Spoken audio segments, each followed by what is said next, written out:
All right, good evening, everyone, and welcome to our third Focus on Norton series meeting, sponsored by the Norton Republican Town Committee. Thank you for your interest in being here tonight. Our goal, we think we're getting very good success and reviews on this through this series, is to inform the people of Norton what is happening in their community by inviting those people charged with servicing our community to speak and tell their story. The series brings a different dynamic to the concept of open access to public awareness. It is hearing directly from the leaders of our community. Our speakers will address via introductory remarks and questions from the audience of what's happening in their department and the how, the what, the where, the when, and the why behind the deliberative process that occurs on a particular board or department. A healthy democracy demands civic involvement, and we are simply offering one more access portal to that involvement. Simply, our mission with the Focus on Norton is to empower the people of Norton to forge a brighter future for themselves, their families, with the information needed to be knowledgeable and involved, and to advance policies that promote smart government, fairness for taxpayers, and opportunity for all. Please note, if you're a first-time attendee tonight, you don't know if, I think most of the faces I recognize have been here before, but get on our mailing list, just providing with your contact information. And next month will be our last month before we have a break in July and August. We're going to have the new Wheaton College president and the dean of students here to come and speak to us. So without further ado, Chris Stryer will introduce our guest speaker.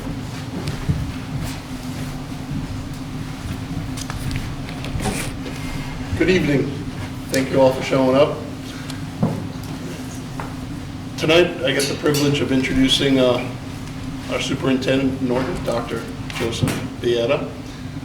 I was lucky to be on the selection committee for Dr. Bietta, what's it been, 10 years? It'll be 10 years in July. Yeah, 10 years ago. And we spent nights, countless nights, going through so many different candidates and interviews and everything else. And I can honestly say, he was by far the best choice that we made, unanimous by the way, amongst everybody. And I believe then, as I believe now, that he was a perfect fit for Norton, our town, and he's been a fantastic leader for the school system, and I consider him a good friend. So Thank you so much. thank you very much. Appreciate that. Very kind words. I didn't know it was unanimous, by the way, so that's another good piece of information to know. Yes. So I'm Joe Bietta, I'm the superintendent of schools here in Norton. Be entering my 10th year.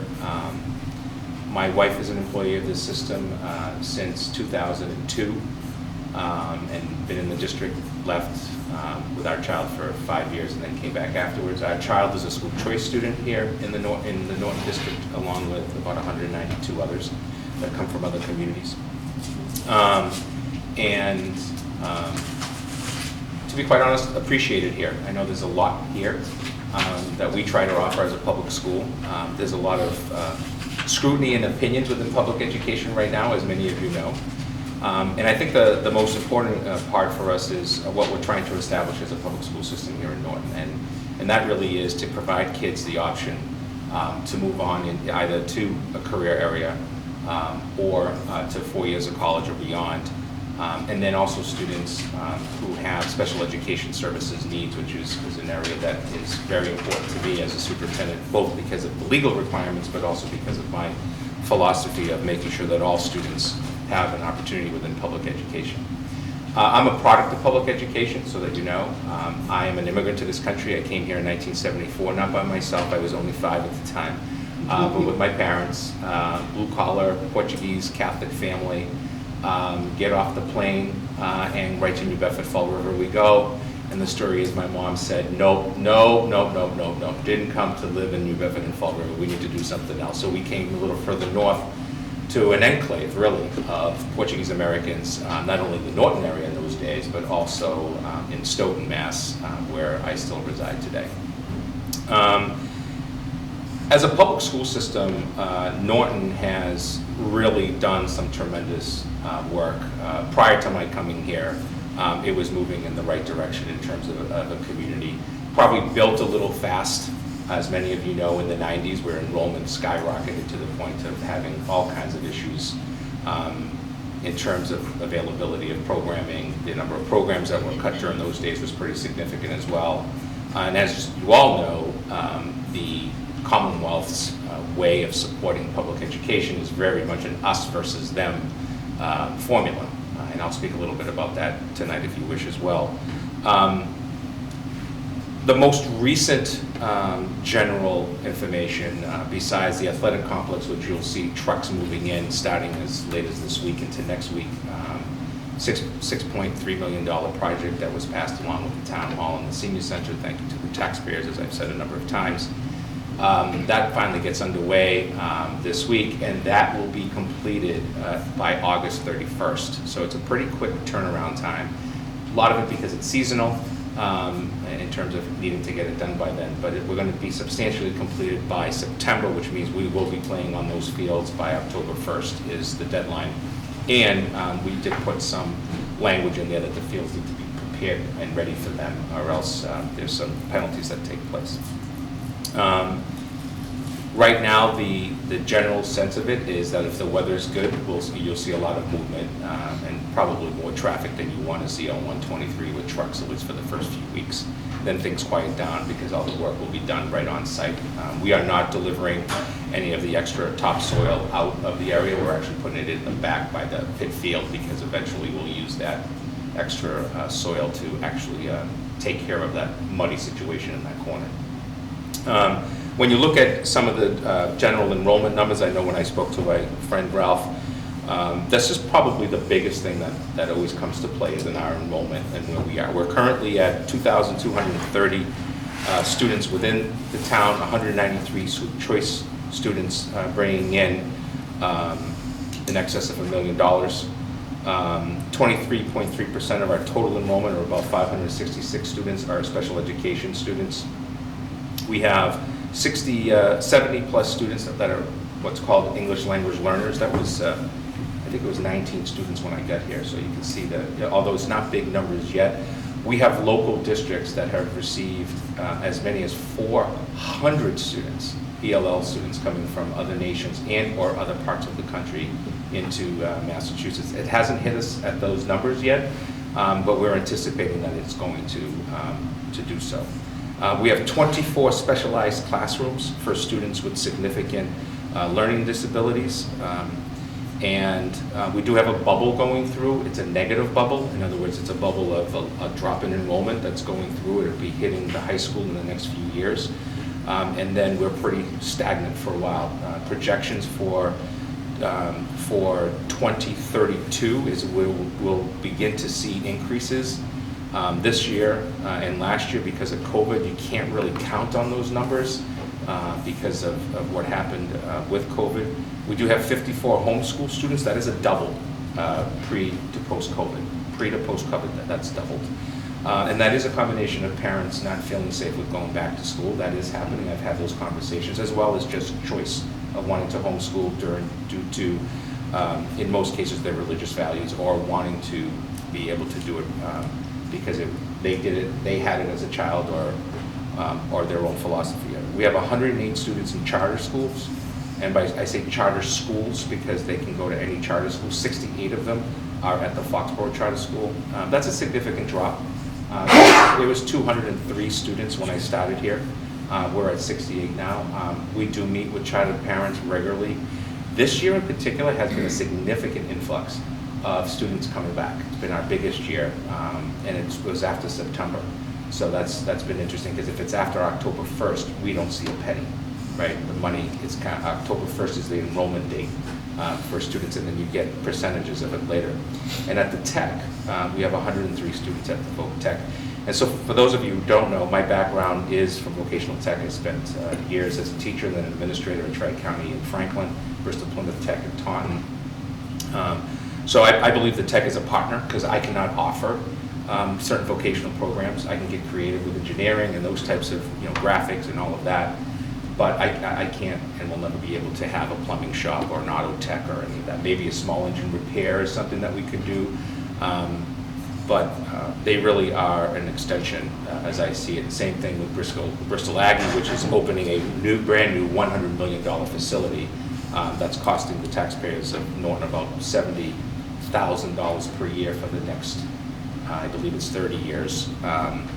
And you never voted for it.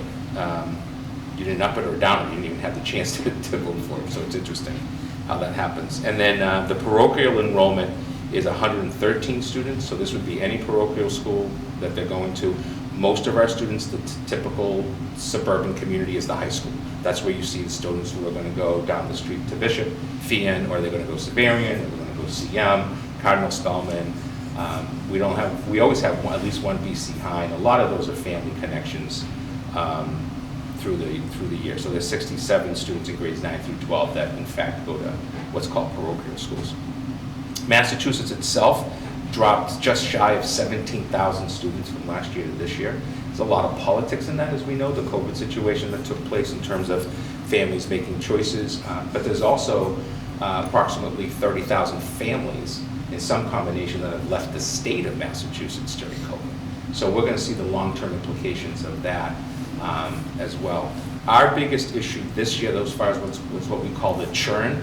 The churn is the number of students that leave versus the number of students that come in after the first day of school. So we're at plus 40 right now. And that is predominantly, and again, that changes every day, so it could be 20 by the end of the year, but right now, that's what's happening. We also have some families that we have to challenge because they live out of state and they want to be school choice. That is not an option. You can't live in Rhode Island and go to a school public school in Massachusetts unless the two communities have a tuition agreement, which is not what we have, nor would we have it. The other issue that comes with enrollment, as you probably know, is we always have these discussions around which school should be closed, so I don't mind taking that on as well. Our biggest issue is what do we do with 24 specialized classrooms where we have students, for example, who have X learning disability, and that's their life, that's who they are.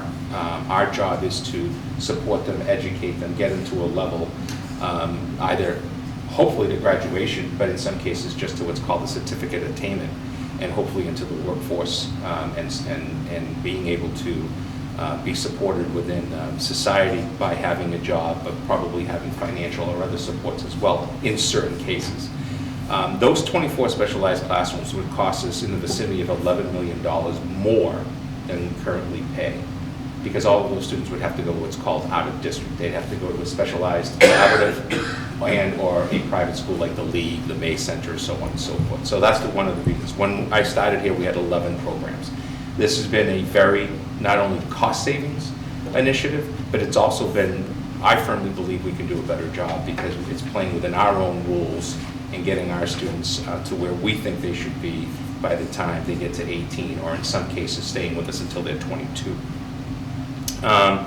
And then probably the biggest question that happens in public education today that's probably going to change a lot, especially with the recent leak that happened in the U.S. Supreme Court and the findings there, and the coach's prayer case that we are probably going to get some information out of the U.S. Supreme Court this summer, I'm hearing by June. Those could have some significant ramifications on the day-to-day operations of the school system, believe it or not, because of the changing factors within state to state, but if, of course, it comes from the Supreme Court, it might have a significant impact here. The biggest one that I wanted to take on today is this whole parental rights discussion that you hear a lot about. So I'll preface it by simply saying, and trying to get some facts that can just be provided to you, and then you can decide which part of those you want to be part of, is that we currently in the Commonwealth of Massachusetts do not have a state statute that defines or protects parental rights as a fundamental right within the Massachusetts Constitution or the laws. So when you listen to whatever radio station, whatever commentator, whatever national news, you're hearing a very broad definition of parental rights that doesn't necessarily have a direct impact in about 20 states nationally, with Massachusetts being one of the clear ones that does not have that fundamental right clearly outlined, except in two places. First is the 18th Amendment within the Massachusetts Constitution, which is an interesting amendment because It's the amendment around religious services and the consent by parents on religious services within public education. And the second one is Mass General Laws, Chapter 71, Section 32A, which is the one I always use. And that is the sex education curriculum. And that's an interesting one because the word curriculum is in there, the word sex education. So this is the birds and the bees being taught to junior, can't be taught without your consent as a parent.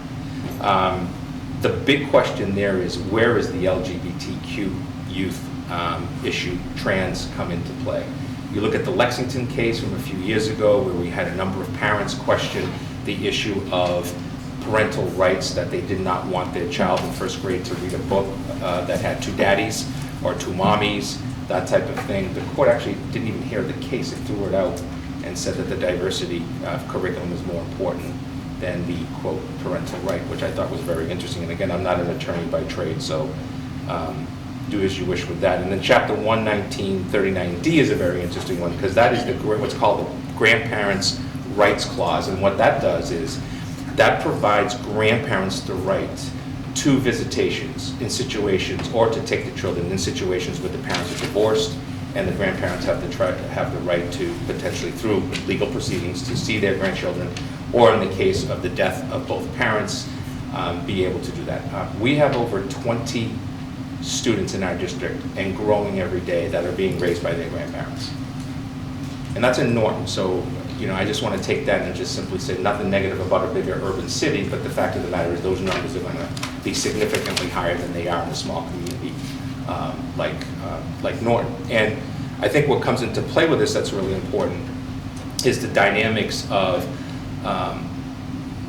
grandparents. My parents anyways would tell you, their grandparents, they would tell you, we want to see the kids, we love them to death, but we want to drop them off. We've already done our due diligence.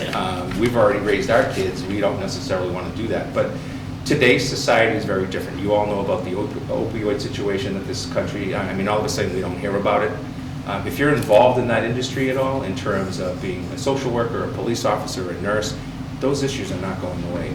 I proudly serve under Chief Clark's Norton Opioid and Prevention and Education Task Force, called NOPE. It was actually named creatively by students at Norton High. And we're still seeing deaths in Norton. We're still seeing people have to face the Narcan. We have Narcan in our schools because of the concern of a visitor situation, either a parent and or a grandparent and or an uncle, or anything that can happen at an art show, a music show, any of those situations through our nurses and our front office. Added to that is mental health. You can pretty much verify any of this data with any of the police chiefs and fire chiefs in the area. The number of calls to schools because of mental health is skyrocketed. It was going up pre-COVID, and it's doubled that since COVID. Children, I'll just say the word children, young adolescents, but as young as 4th and 5th grade, just don't know how to deal with some of the issues that they're dealing with. And we've seen this with every demographic. This is not a demographic that is pinpointed in one direction. I would say it's very much like drugs and alcohol. Can hit any family of any type, anywhere, at any time. And so mental health has become a real concern for us because in many ways the number one issue is, A, we see a climb in suicide within a younger group. We're seeing it nationally at an average of 11.2, 11 years, 2 months. That's pretty young in terms of children. And the other part that's really interesting, or makes it somewhat dynamic, is what kind of services are available to students and their families. Number one thing you have to have, health insurance, right? Like it or not, agree with it or not, that's a check mark in most cases. Then the second part happens. Who is going to deliver that service? So we do have counselors in our schools. We've had them for a long time, but we've grown that department over the years to provide services. But outside of school, the waiting list for students to see a private counselor has never been higher. They have not been waiting longer than they currently are waiting. It is a fact that students who are taken by ambulance or even by their own parents to an emergency room because of a psychotic situation are actually in the hallways for multiple days before they actually see someone. And in some cases, I can assure you, as your superintendent, are released back to the school, and we have no say in that release, nor do we have any information unless the child's parents decide to provide it to us or the child does to their counselor. That is those are difficult circumstances because they're very private, number one. Number two, mental health has always had this kind of taboo thing on it that nobody wants to really talk about it. And number three, the service delivery model to support families and what they're going through and the individual child is pretty significant. On a lighter note, if we want to go from that negativity to something more positive, I think one of the things that's really interesting about Norton is that our kids in general do very well. I mean, we have kids that every year are choosing between Yale and Harvard and Dartmouth, this year we have a young lady who's going to Yale. And so that's happening. BC, Boston College, that's happening. BU, that's happening. All the way out to USC, all the way south to Oklahoma State. They're going all over the place. Colorado, they're all over the place. These kids are really looking at it, but we also have a nucleus of students. 94% of our students every graduating year, it's right around that 93, 94 cusp every year, apply and get into a four-year college. Just under 80% go. The remainder of that 14, 15, 16% bubble choose a community college or a gap year. Gap year has become very significant for a number of reasons. In some cases, I think it's a great thing. In some cases, it's very concerning if they're in fact going to continue with their education. I am not a superintendent that believes that everybody should go to college to be successful.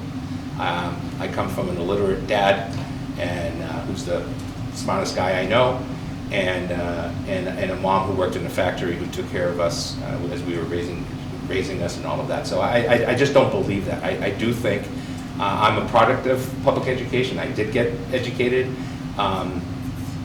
Sometimes the joke I say is I really have no skill.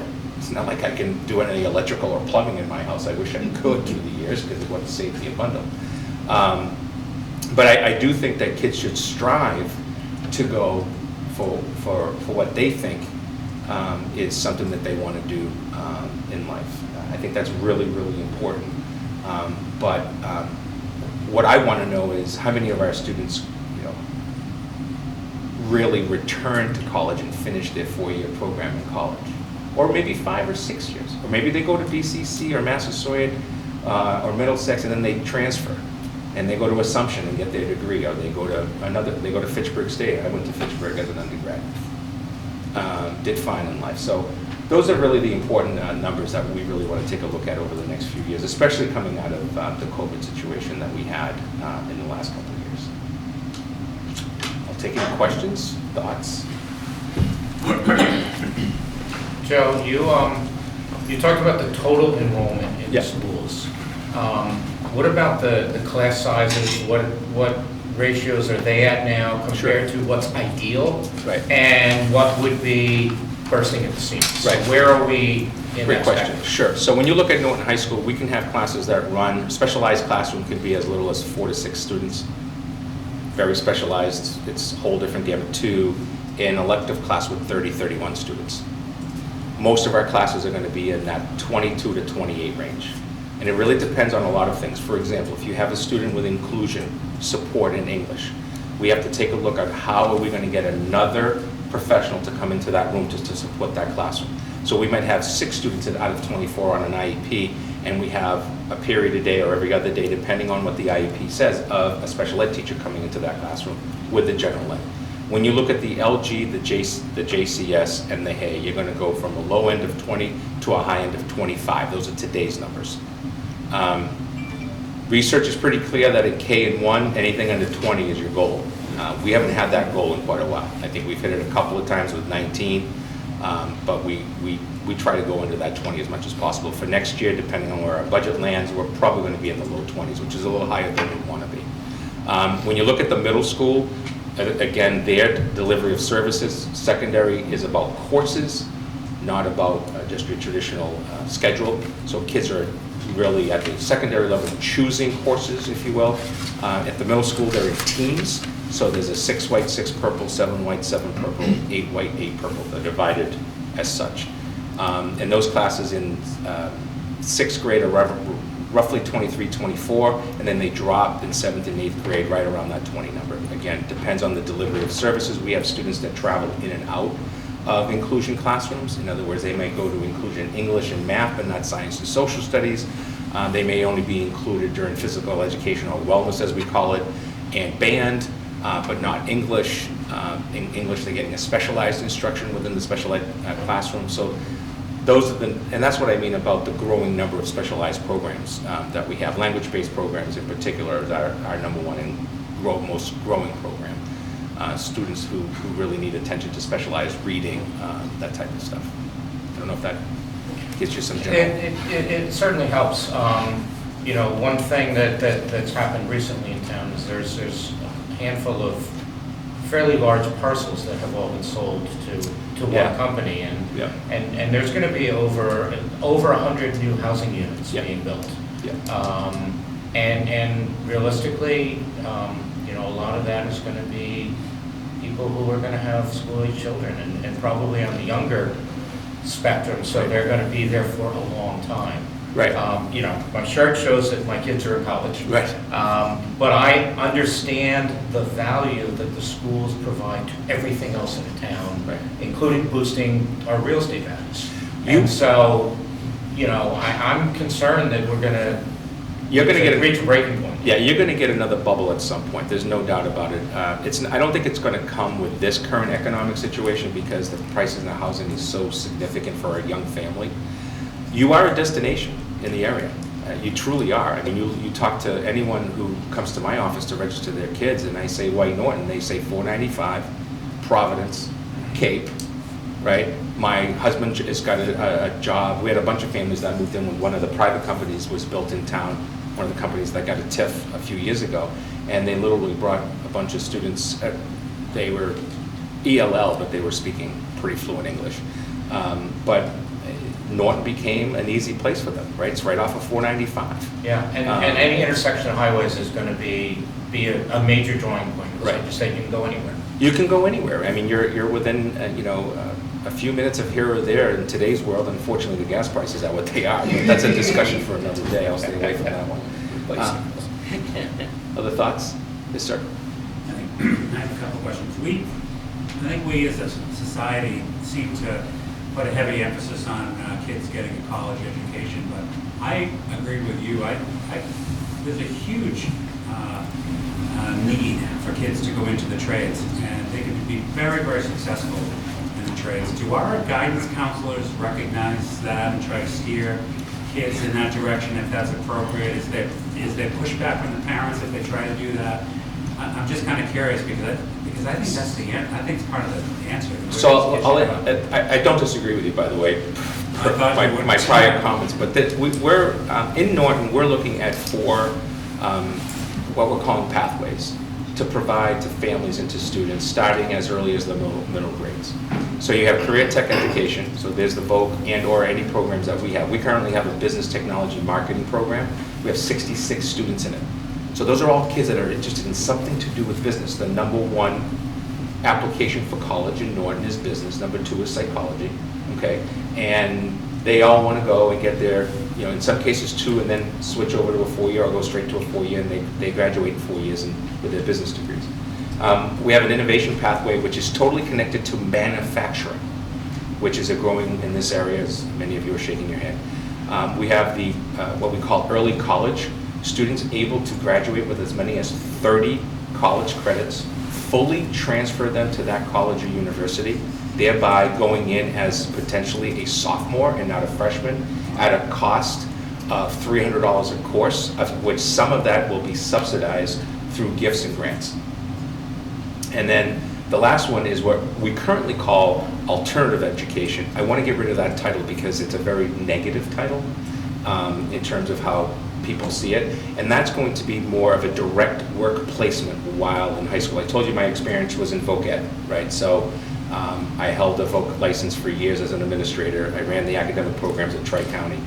And what the Vocs did many, many years ago, and I was there when it happened, so I have friends who don't like in the Voc world when I tell the story.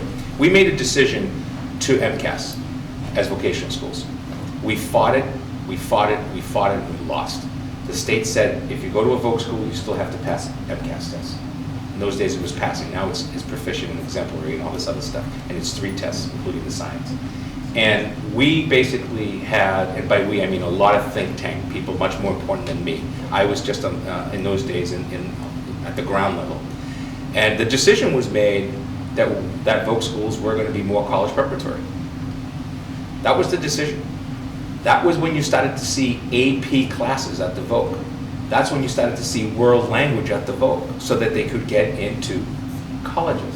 That's when we started to go from 50% of our kids at the Voc going to maybe 10 kids went to a 4-year school, the other 60, 70 went to a 2-year school or a technical school, and the remaining 150 went out to the workplace.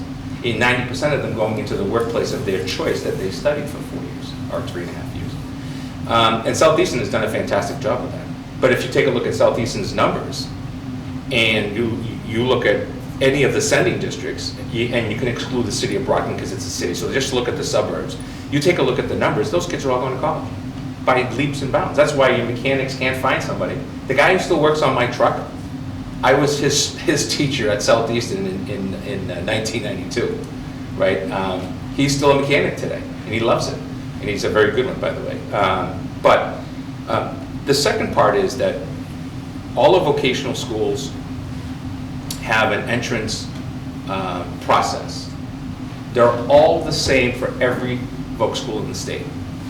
It's attendance, discipline, grades, that type of stuff, right? Recommendation. One of the things that happened also in the early 2000s, to go with this story, is we had specialized programs at the Vocs.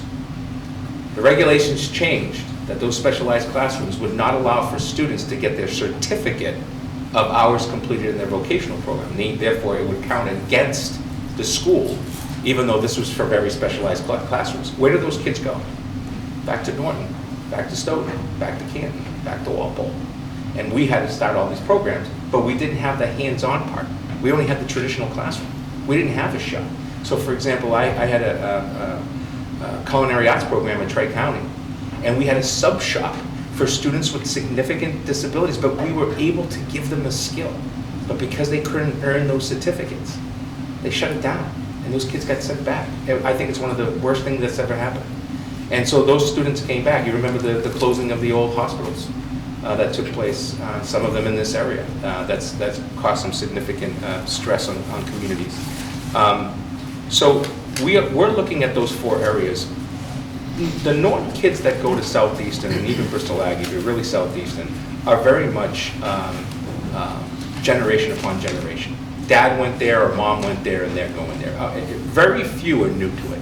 Very few. There are some, but easily more than 50% or 60% is generational.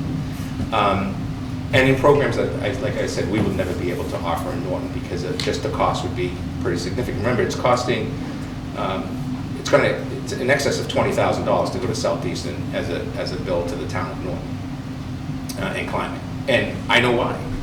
If you're using copper to train plumbers, it's going to cost you. And in this economy, it's going to cost you even more. And Southeastern's done a great job of trying to keep their prices, if you will, their tuitions at a reasonable, which is all set through the state number system. It's just a whole different process. The last part on that I think is really important is that, we get a lot of students that get on the wait list and then decide not to go, or we get students that come back as well. They didn't like it, maybe they didn't get their shop that they were into, their vocational program they were interested in, so they come back. That's great and dandy, welcome home. I'm glad you took a chance, but you didn't like it, you didn't get the program that you wanted, but what do I have for them? That's that hands-on, if you will, learning. And so we're starting a couple of different things. We started a computer science program, very hands-on, robotics and all of that stuff, doing really, really well, competing all over the country as well. And then we've also started our STEAM program, which is really looking at science, technology, engineering, arts, and math, and that's right at the elementary level.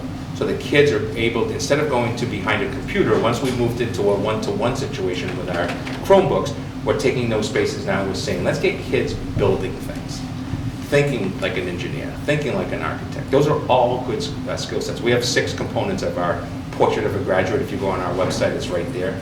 And those components are all about the 6 critical skills that we think every Norton student should have, starting in kindergarten until the day they leave us in either 8th grade or from graduation. And those are things like responsibility, innovation and creative thinking. I mean, we've been talking about these words, I'm 53. We've been talking for at least that long. And if you're older than that in the audience, since your days, right? We've been talking about all this forever, and now the question is, how do we do some of it? There is a movement to do it. The issue is very slow, it's very bureaucratic. I didn't speak to one of the topics about mandates, right? State mandates and the costs. So I'll go on that tangent for a second, because it's one of the ones. I sit on the Massachusetts Superintendent's Association Legislative Committee, and I got on the committee because I've dabbled in politics a little bit through my younger years, and love it, by the way. Was a town meeting rep in my hometown, school committee member prior to that. We are creating the continuation of us versus them in Massachusetts, and I have no problem with being recorded, and you can quote me on it. We have 138 districts, including the town of Norton. I work for you, so sometimes I have to put myself out there with certain topics. We have 138 communities in Massachusetts that are going to get $60 per student as an increase from the state. We have cities getting $25 million. They're getting $1,500, $2,100 a student. I'm getting 60. There's 138 suburban communities that are getting $60 per student. A little over $130,000 for wonderful Norton. That won't pay for you know what. It just isn't there. So my concern is that they call this the Student Opportunity Act, and my comment is it's the Student Opportunity Act for some, but not for all. So we're upcharging, if you will, that students who come from poverty, there's more money within the budget for their individual tuition, if you will, how you calculate each student. I'm not against that. I see it. I know what it means. That's not us, though, right? We're not a community that has, 500 kids that are under poverty and so on and so forth. ELLs. I'm a former English language learner, so this is a very personal issue for me as well as professional. If we're getting more money for ELLs, are we providing more services? Because that's the goal, right? The goal is if you get more money, you're supposed to do more. I'm going to keep an eye on what are these communities doing. So if you have 400 more ELL students and you're getting $2 million more from the state, I want to know how is that community spending those funds? Because you only got those funds because of those kids. That's the difference. And so I think the formula continues to be broken. I've made it very, very clear to Representative Barrows and Representative Howard and Senator Feeney that we are placing certain communities against each other, and that's a continuation. And then the second part of it is we're forcing these deep-rooted, difficult conversations around that wonderful, I look at my colleague Ralph, forever of a Prop 2.5 override. You're not going to hear about a Prop 2.5 override in this city, in this Commonwealth. You only hear about it in the suburbs, and only certain suburbs now. And with the federal stimulus money going away, or gone in some cases. Every time you hear a state legislature complain about, and it's not ours, complain about you guys aren't spending your money that came from the feds, ask for some details. Those are all city schools in most cases. And by the way, not your 2 cities that are surrounding you. Interesting enough. It's the big urban districts, and they're not spending their money. You're almost creating a theme here. I thought about this before you came in. Are the state running our schools these days? Well, I don't. You don't want to get. There's a lot of mandate stuff going on. So when I joined that committee at the state level with my colleague superintendents, there's 20 of us on the committee, and yeah. I'm believe it or not, I vote no on everything that doesn't come with state funding. If they're going to vote for it, they need to show us the Benjamins at the same time. Right. It's that simple. We have voted down this year so many pieces of over 400 pieces of education legislation to file, and I think we're supporting 12 right now. And they're all because they're being funded in some way, shape, or form. You cannot continue down this road. So to go direct to your question, so one of the things that the Education Reform Act did, I became a school committee member in 1998. I was there until '04, and in between the '03 Ed Reform, '93 came in, and then '03 again, further changes with the MCAS test being a graduation requirement for the first time. You wouldn't believe the bills that I read that are filed and what for. Now, some of them controversial issues, right? The left and the right issues that we see Some nationally. minutia stuff, right? I'll give you an example. Somebody knew somebody and filed a bill, get this one, thank goodness, Jay Barrow's got to give him the credit on this one, and Representative Howard, both of them, who, by the way, they represent the town of Norton very, very well, regardless of if you have an R, a D, or an I next to your name. When it comes to the issue of education, I have their cell numbers, I get picked up. If I call them and say, could you consider this bill, it's good for Norton, they'll consider it, I'll get an email back, yes or no. 99% of the time it's a yes, I'll sign off on it. So you're well representative when it comes to that. We had a bill that was filed pre-COVID that probably took me, you could probably stick my head through my office roof. It was a mandate at the local level on how to clean your music instruments. A mandate. Like, I had to buy this product from the only company that did it, by the way. I said, first of all, I don't think we need another mandate on cleaning instruments. I mean, when's the last time I heard about, show me some data that shows some kid is not doing well for the rest of his life because the instrument wasn't clean. Somebody give me something, right? So that's when I become a little bit more aggressive and agitated of things. And that's a ridiculous example, but it's a true example of something. This year we have bills that want to basically take away the power of the principal when it comes to suspending a student. A principal would not be able to suspend a student. Now, I want us to imagine what that looks like, right? It's a bill that basically is targeting this, and it's a very general bill. It's 38, 39 pages long. So when you read the minutia of what it's trying to do, it is trying to take authority away from, we are not trying to put kids in jail in Norton High School or in Norton Public Schools. I assure you of that. I have, by the way, 2 fantastic SROs paid for in an agreement between the schools and the town, who do tremendous work for us. We don't arrest kids.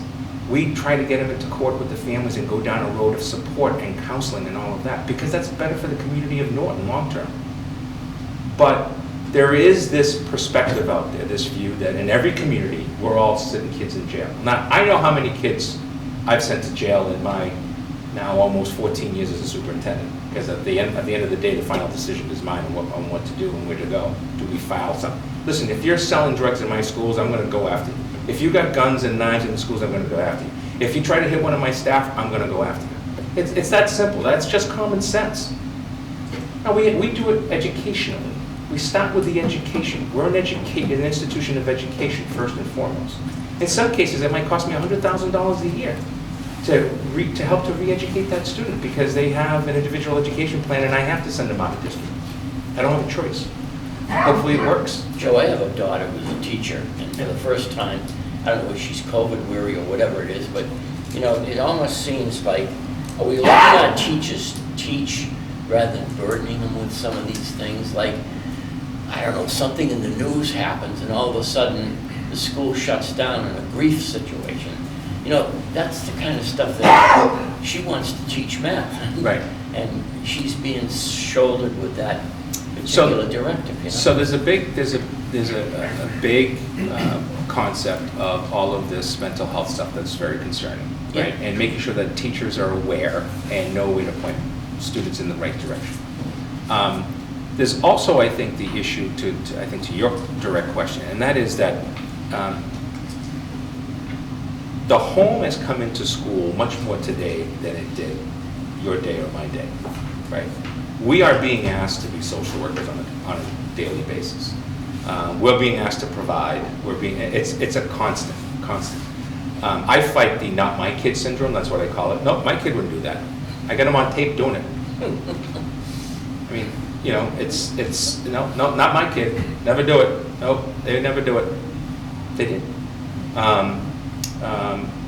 Our teachers first of all, I think the system is somewhat broken that a 180-day school years should be the way we continue to do things. But that's not going to change because it's too expensive. But remember, our model goes back to the Industrial Revolution. So it is what it is. So when you look at it, I think the dynamics of the hot topics within society. Listen, my teachers are very worried about saying the wrong thing.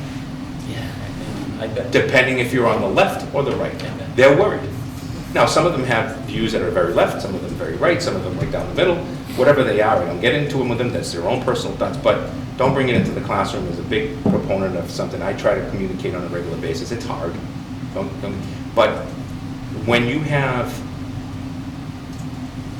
kids listening to the news in the morning and there's nothing good to be said about anything, and that's how you start your day, it's going to walk into the classroom. You know, kids are going to want to talk about the hot political potatoes. Current events. Or the current events. And those current events are, I think, one of the most important things, because that's how you teach kids to think for themselves. The problem is, everybody within society wants a say in that. And that's the catch-22. So, and I use my friend Ralph all the time. We couldn't probably be more different on certain issues, but we always get along. I respect him, I like him, but I also want to be able to have those conversations with people that have different political views than I do. How do I learn? How do I learn about you without doing that? And this country is absolutely, and I think that's my biggest worry. I'm not going to be around for another 10 or 20 years, and so, my kid recently has been talking to me about being a math teacher. And I don't know if I'm happy about that because of what I'm seeing. You're a people person. Yeah, but that said, it's you're a business, so it's a little different in business, right? You got to, at the end of the day, you got to meet that bottom number, right? And make the sale. And make the sale.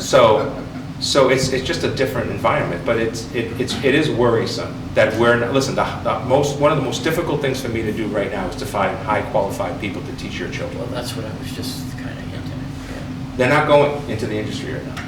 Can I circle back on Yeah. one thing? Being involved with the housing authority, there are certain mandates that we have to follow. And the governor has made the zoning law it's going to be on the ballot this upcoming June, a mandate to pass what we call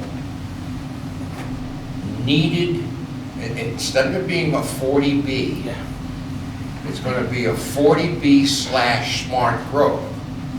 And as you said earlier, read the fine print. The fine print says there's only so much land. We can't grow any more land. What is the best use of that piece of property? So let's look at the housing authority right now as we sit here. We have sewerage, it'll be hooked up very shortly, but now we have a leaching field that can be built on. Joe's aware of it because he's in the back of where we are. And if it wasn't for the school department and mainly Superintendent Beata, we would have never had the sewerage, because it was the combination of what you were using and the problems we were having. The bubble burst and we said, time for sewerage. So we have 140, I'm going to get to the point.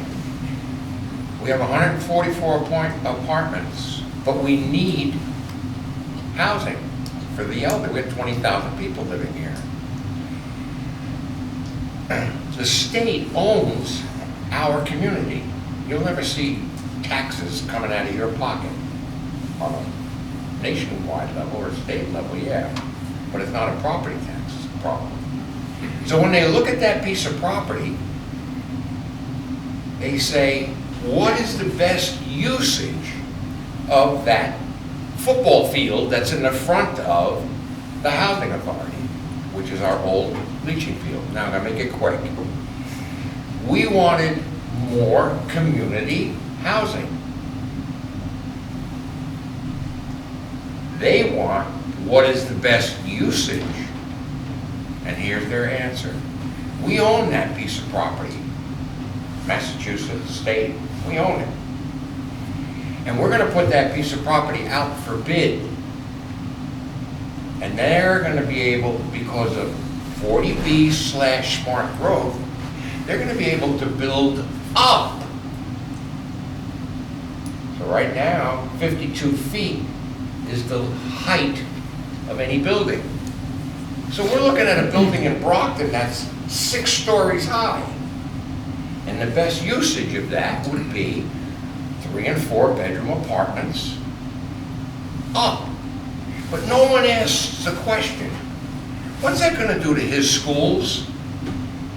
3 and 4 apartments, kids coming in, takes your planning and throws it right out the window, because you can never get enough when that hit comes.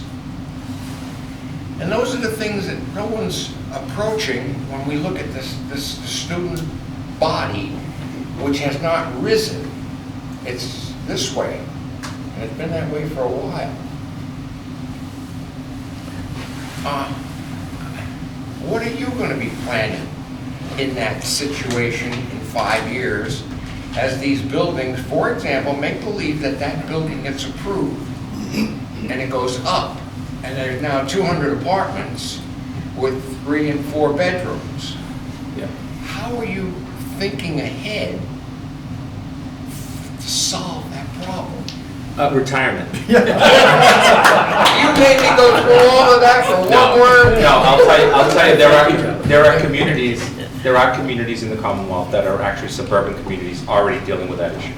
And not because of the quote state issue, but because a land developer came in, private developer, and went this way, right? Just went this way. Take a look at some of the buildings that are going on in the town of Westwood, and how that town is ballooning, or did balloon over by the university rail station and stuff. I mean, it's all up. It's all up, and again, I don't know if they're 2 bedrooms, 3 bedrooms. I don't have any of that information, but I will tell you that they're growing by 500 students over the next 10 years. It already started. So Norton is one of those communities, and I've said this is a little bit of what I call small Americana, right? It's a nice, safe community. It does a lot of really good things. It has a sense of community. It's had some politics through the years, but that happens in every community. But it is, and I know when people say this is because I'm sitting in this seat. It's not because I'm sitting in the seat. You are going to grow at some point down the line, and it's going to be significant growth, because you're going to have some significant turnover in your elderly housing, number one. Number two, you still have, to a comment earlier about land available. Very few communities do, but that land, like you just said, Ralph, is very much, if you're in a city and you want to build a new school, you go up. You can't go side to side.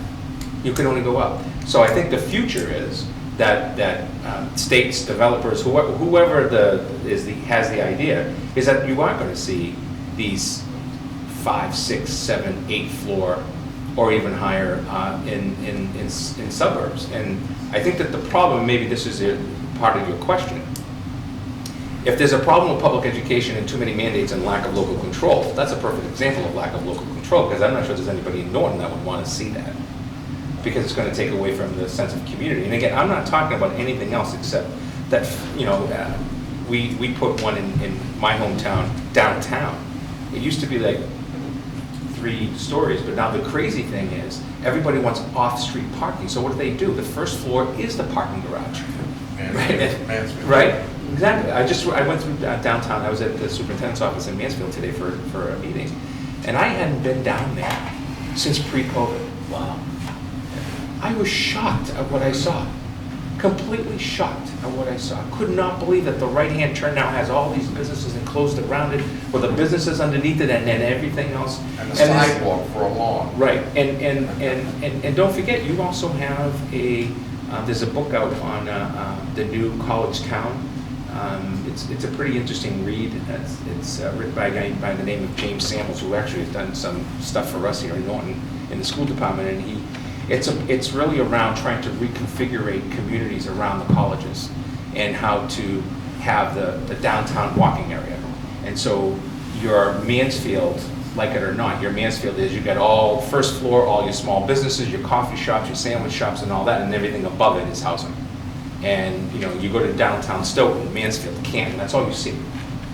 We really don't have that. I mean, we have, that I can think of that way, but I'm sure that between the town and Wheaton, there's probably land available. Matter of fact, I know there's land available, because I know that Wheaton owns a significant part of We'll it. find that out next meeting. Yes, so can I ask that question? Joe, I'm sitting in the front row, I would want to probably do other questions, but, you might be surprised our audience out there doesn't understand how the budget process works. Can you be short and quick, like Yeah. the decision makers? Sure. You propose, your departments all Yep. request? So I start my budget process for the school department only in November. Okay. With some communications with my business office to the building level principals, assistant principals, any directors district-wide or at the building level. And they begin the idea, I love using a zero-sum budget. We start with nothing. What do you really need?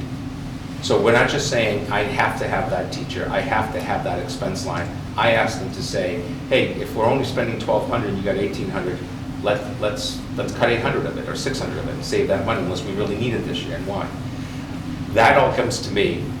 It is usually this thick, and there's a lot of requests. Typical, bottom up. Teachers can have an input into it if they so choose through the building principal's office. Everything that we do in the district is tied into our strategic plan. So if you're asking for something that's not in the strategic plan, it better be a mandate. So a special education situation, 504 situation, ELL, those would be mandates. Not much a principal can do about some of those things. Otherwise, it's got to be around teaching and learning, our instructional practices, our technology, our college and career pathways, and all of that stuff. If it's not tied into that, then I just don't want to see it, because it means it didn't go into our vision.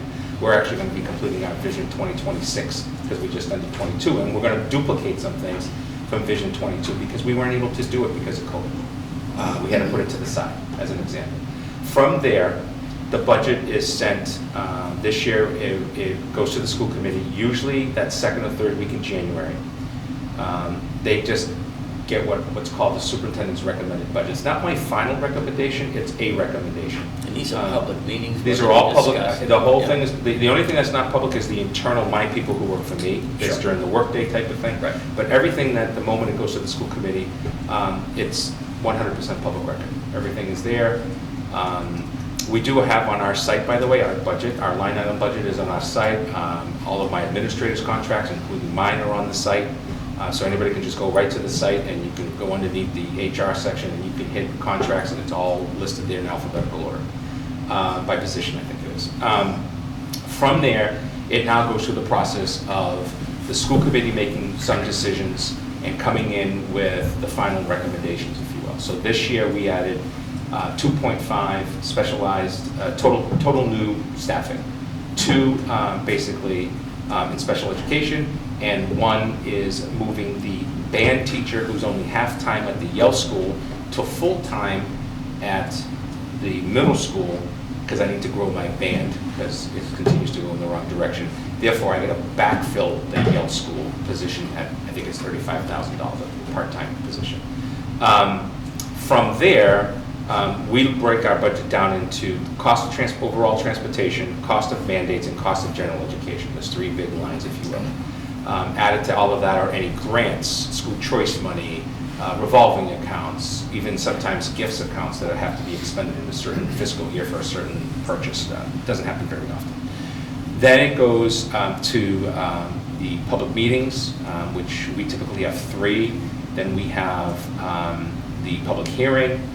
School committee meets on a Saturday and goes through it again, kind of a working Saturday morning, open to the public. It's posted. And then the final budget is voted by the school committee. This year was a 4.84% increase. The recommendation is not yet set, but it's going to be significantly lower than that from the FinCom and the town manager, who makes the recommendation to town meeting. We try to get all sides to go to town meeting with an agreed-to budget, so that we're not having the back and forth at town meetings. We've had 1 town meeting that caused pretty significant back and forth between the schools and the town side. Since then, we haven't had any other in the 9 years, soon to be 9 years that I've been here. We survive on free cash. unfortunately. Now, that's a good thing. You're supposed to have free cash. It means you had extra cash at the end of the year. It goes back into the general fund, and then it's goes through the auditing process, and it's available to you. But you can't, our biggest problem in our budget is, if you may recall, you may not, we had a very good budget in Norton for many years because the state was overly subsidizing you as a community. We were one of the communities that we went almost 15 years with being given more money than you should have gotten from the state, quote unquote. So now we're on the other side of it. Added to that, you have the double whammy of declining enrollment. It's a whammy, right, the two of them together. So we're going to be leveling that off over the next 2 fiscal years is my prediction as we look at the enrollment data that we do every year from a third party that does it for us. Then go to town meeting, gets voted at town meeting. I try to go to town meeting with the understanding of, if I'm asked questions, I'm ready to ask questions. I usually have a very small presentation. I try to read the room and figure out how many people really want to be here today, or is it just, everybody's happy, we're just going to go home and we have to do this.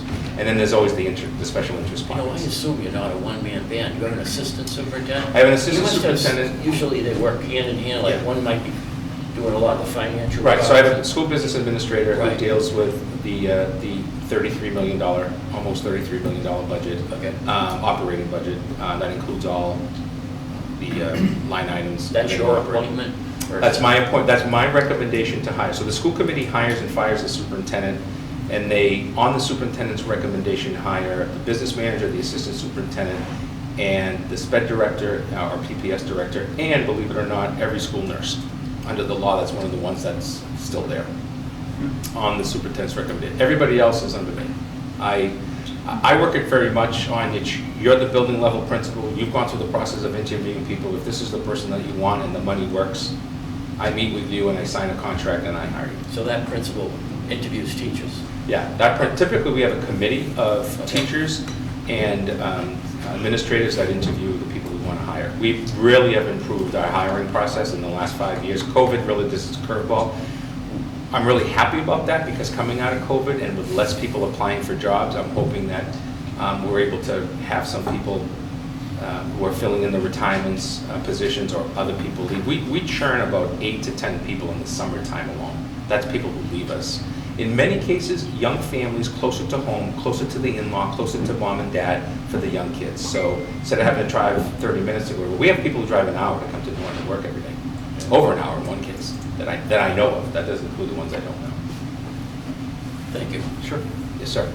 A question along the lines of the budget. What percentage of your special ed budget is funded by the state?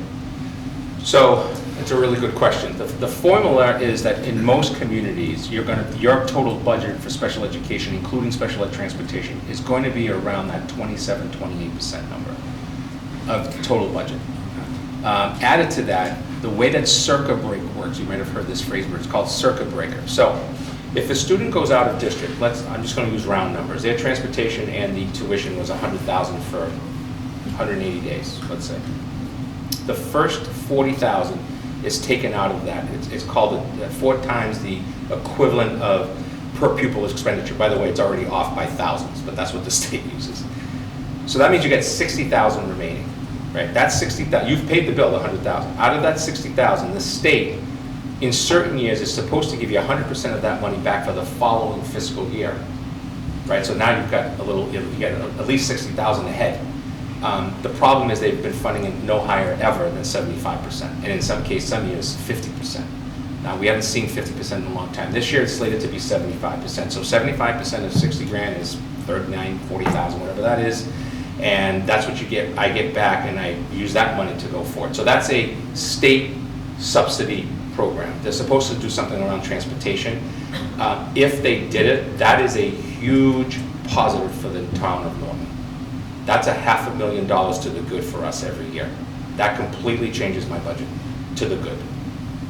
Because now we'd be getting that same formula, but for that $1 million cost that's going on for transportation every year. We have students that can cost us, I'll just use general numbers.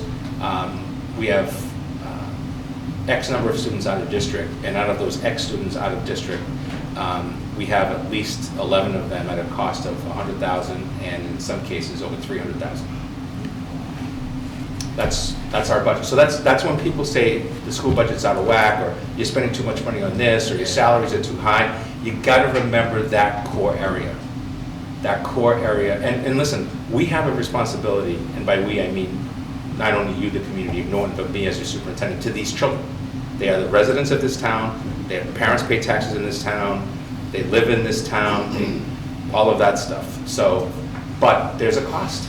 There is a cost. And so when people see that, like, our budget this year was 4.84, right now we may not get enough money to fulfill our mandates, which means I'm going to have to cut from general ed to support special ed. That's where I was going. That is a bad situation that can only get worse, because once you start to make cuts to general education, what you're going to end up with is higher class sizes, lack of ability to get to certain populations of students. You now have increased your special education costs either in town or potentially going out of district. It's a cycle, and it's a cycle that's been proven. Unfortunately, I wish that somebody else was sitting up here that wasn't connected to your town telling you this story, because it's a cycle that happens in communities like Norton. And that's why when I say we have the Student Opportunity Act and only $60 per student coming to Norton, and you have students that cost 4 times $60,000, or $130,000, I should say, coming to Norton. Originally it was only $60 per student, about $130,000.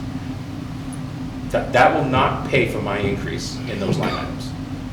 And that's my problem with the formula, is that the Student Opportunity Act is an opportunity for certain students, but for 138 communities, 138 suburban communities.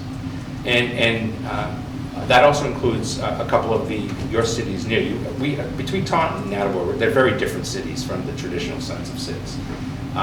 So they don't see some of the money that some of the other districts. And added to that, City of Lynn, I mean, that's an inner city area. Their school budget is up $23 million this year, right? And that's the Student Opportunity Act for millions, and then the federal money that they're putting in. So we got $1.6 million in federal money. We'll use every single penny of it to just stay afloat. And the problem with that is creating that and staying afloat causes the cliff. And the cliff is when you start to hear that dreaded Proposition 2.5 phrase, because that's the deal breaker. Yes, sir. So just going back to prior to that question, when you were talking about principals hiring teachers and people aren't applying because some people don't want to work, and I believe from the last 2 years there's also a pool of people who they know what mandates were like, they know what their coworkers' attitudes are like, they don't want to risk going somewhere else and finding something totally different. So what about substitutes? What's the process of hiring substitutes now, and are people interested in that? No. The easy word is no. So when I started here, we were paying $75 for a sub. I'm up to $100 a day, and permanent subs, meaning you get hired for the year, the 182 days, and you come in every day. I pay you $125, and that doesn't include a potential $20,000 cost to the town side for me for healthcare, because the word substitute is also now defined by how many days and hours you work. And once you get that threshold, you have the right to healthcare costs. Now, if you're making $125 a day or $100 a day, a lot of that is every 2 weeks is going to your healthcare. But the fact is, you have that opportunity now to have healthcare, which then has a cost on the municipal budget, which is what we call a shared cost. The colleges are not graduating kids coming into education. It's that simple. Even the number of kids, I call them kids, but new blood coming in for kindergarten teachers, first grade teachers. We in Norton for the last few years, before COVID hit, I get 300 applicants for one first grade job. And it's not because we're the highest paying in the area, as you know. It just had to do with, they were like, hey, I live off of 495, I get my opportunity, I get 300 applicants. We'd be able to choose either really young kids that were coming out of school, which would be a lower cost, or even some veterans that wanted to come over. So what do you get now? How many applicants? We won't get 150. I bet you I don't get 100 for some of my elementary positions. Music, wellness, meaning PE, we used to get a ton of applicants. I got 6 last year for a wellness position. 6. So there isn't, in the same way that I think a lot of this jargon out there, and I'm not going to get political about it, please, but a lot of this jargon is out there about safety officers, our police, and fire, and all of that. You're seeing the same thing with teachers. Absolutely seeing the same thing with teachers. People just not interested in the field. Disrespect hasn't gotten any better. The political issues have become a firestorm. I interview a lot of finalists. This year, I've had 2 people I've offered jobs, and both of them are already backed out. They were my first 2 hires for this year. And they're doing something else now. They're interviewing with me as a finalist, next door as a finalist, and they're trying to play this game of who's going to bargain and give me some more money. That's what it comes down to. Get into the issue of daycare for teachers, like a lot of them have to balance that. Yeah. It's an expense. It's The a teacher daycare. carries big time. Yeah, daycare for our staff is significant. We've had a lot of, I don't have the space, but we've had a lot of discussions about opening a third party, not one that I would run, but one that I would bid out. Right. Because I don't want more personnel costs and stuff, but if we had a physical space to bring in a third party, for number one, the schools would make some money off of it because you're renting a piece of property, if you will, you're renting a room or whatever the case may be. But you talk about mandates Yeah. Oh, yeah. to start a preschool or not a preschool, a child care facility. I mean, and I know we need those. I know we need certain rules because we have those rules because somebody somewhere screwed up, and that's the reason why we have it. But I guess even our own Champions program, our Champions before and after school program that we have, we just gave out our 5-year bid the other day at the school committee meeting. The stuff that they get a classroom for after school or before school that usually it's the cafeteria, gymnasium, big spaces. The stuff that they have to do, I wonder how they make money. I really do, the mandates that are before them. Again, and I get it, I'm not anti having rules, but at some point we gotta slim this down a little bit.